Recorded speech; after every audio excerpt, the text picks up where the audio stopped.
என்ன குஷ்பு, எப்படி இருக்கீங்க? ஹாப்பியா இருக்கீங்களா? குழந்தையோட ஹார்ட் பீட்டு, குழந்தை எப்படி இருக்குன்னு பார்த்துடலாமா?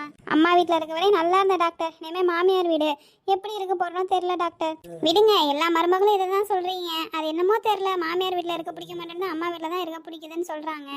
விடுங்க விடுங்க, போக போக சரியாயிடும். குழந்தைய பார்க்கலாமா? பேஷண்டோட அட்டெண்டரை வர சொல்லுங்க. குழந்தையோட ஹார்ட் பீட் கேட்டிங்களா? ஹாப்பியா? ரொம்ப ஹாப்பியா இருக்கு டாக்டர். ஆமா டாக்டர், இருக்கிறது ஆண் பிள்ளையா இல்ல புண் பிள்ளையா? கைப்புள்ள. வெளியே நோட்டீஸ் ஒட்டி போட்டிருந்தோம், அதை நீங்க பார்க்கலையோ? என்னத்த டாக்டர், நம்மளுக்கு எழுத படிக்க தெரிஞ்சாதான். நம்மளாம் அந்த காலத்து ஆளுங்க.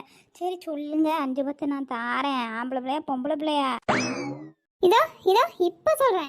போலீஸ்க்கு ஃபோன் பண்ணி என்ன பிள்ளை நீங்கள் கேட்குறீங்கன்னு போலீஸில் பிடிச்சி கொடுக்க சொல்கிறேன். எந்திரிச்சு போய் இவங்களெல்லாம் கூட்டிகிட்டு வரீங்களா? அந்த காலத்து ஆளுங்க தானே, இவங்களுக்குலாம் சொல்லி கூட்டிகிட்டு வரக்கூடாதா?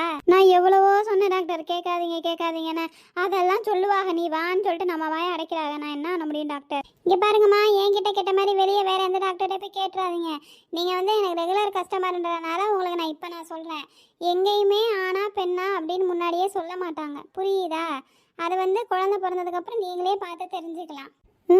அது பிறந்த எங்களுக்கு பார்த்துக்க தெரியாதாக்கும். குழந்தை ஆரோக்கியமாக சூப்பராக நல்லா இருக்கு. நல்லா சாப்பிட்டு உங்கள் மருமகளை நல்லா பார்த்துக்கோங்க. எனக்கு ஒரு மகன் பிறப்பான், அவன் என்னை போலவே இருப்பான். தனக்கொரு பாதை வகுக்காமல் என் வழியிலே அவன் நடப்பான். ஏண்டி, நான் கேட்டேன் அந்த டாக்டர் என்ன பிள்ளைன்னு சொல்லாம போயிருச்சு, உன்கிட்ட மட்டும் ஆம்பளை பிள்ளைன்னு சொல்லிக்கிட்டு போச்சா? அதனால தான் எனக்கு ஒரு மகன் பிறப்பான்னு நீ பாட்டு பாடிக்கிட்டு இருக்கியா? வெளியே வா, அவளை வச்சுக்கிறேன்.